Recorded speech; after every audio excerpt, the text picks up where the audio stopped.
अपने हिंदू धर्म में, सनातन धर्म में ये होता है, वैष्णव धर्म में, कि अपने सभी देवताओं की पूजा करते हैं। किसी का इष्ट माता जी होती है, किसी का इष्ट हनुमान जी होते हैं, किसी के शिव जी होते हैं। अब जैसे कि हम यहाँ जुड़े हुए हैं, हरि कीर्तन का जो जाप करते हैं, महामंत्र का जाप करते हैं, तो क्या होता है, जहाँ जो अपना इष्ट जिसके अपन अभी तक पूजा करते आ रहे हैं वो भी अपने आंखों के सामने आता है। तो किस तरह से क्या करना चाहिए कि महामंत्र का जाप भी हो और वो इष्ट से भी अपनी जुड़ी हुई भावनाएं रहती है, उसके बारे में थोड़ा सा बताइए। पहला उत्तर ये है बहन, तत्वतः सब एक है। पहला उत्तर तो यही है। वही परम तत्व अनेकों रूपों में उद्भासित होता है, भक्तों को अनुभव देता है।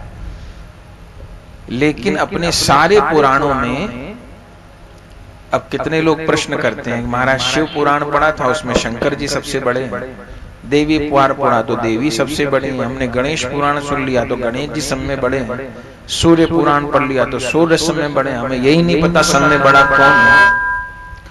तो पहला तो हमने उनको उत्तर दिया, आपको सबरे पुराण पढ़ने को कहा किसने था? कोई बच्चा 10वीं क्लास में पढ़ रहा हो, वो कहे मैं उस स्कूल की भी किताब ले आया, उसकी भी ले आया, उसकी भी ले आया, उसकी भी ले आया, उसके, तो क्या होगा? वो जी मैं सोमवार को उस स्कूल में गया था, मंगल को उसमें गया था, बुध को उसमें गया था, मैं तो सब में जाता हूं जी, क्या परेशानी है? तो ऐसा बच्चा पढ़ाई कर सकेगा बहन? नहीं कर सकेगा। तो पहला उत्तर हमने दिया, आपको सारे पुराणों को पढ़ने की जरूरत क्या थी?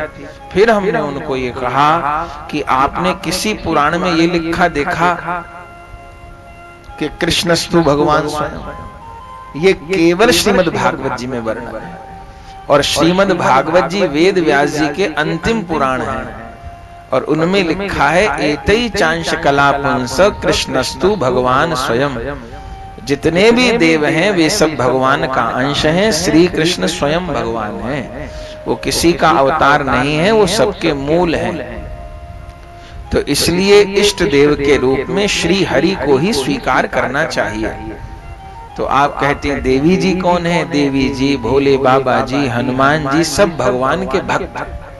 सब पुराणों में तो कथा लिखी हुई है, देवी जी, हनुमान जी, भोले बाबा सब श्री हरि के भक्त हैं। तो श्री हरि की उपासना करने से सबकी उपासना हो जाती है। और फिर भी किसी का देवी माँ में मन लगता है तो देवी माँ की स्तुति करिए, पाठ करिए, पर उनसे यही मांगिए कि मुझे श्री हरि के चरणों की भक्ति दो।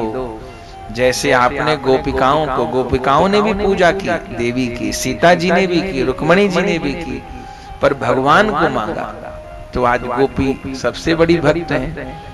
तो इसलिए इष्ट रूप में श्री हरि को ही स्वीकार करना चाहिए, भले उनके श्री राम रूप को, भले उनके श्री कृष्ण रूप को। बाकी सब देवता उनके भक्त हैं, उनके अंश हैं, उनका प्रकाश है, ये मानना चाहिए, मन को नहीं भटकाना चाहिए।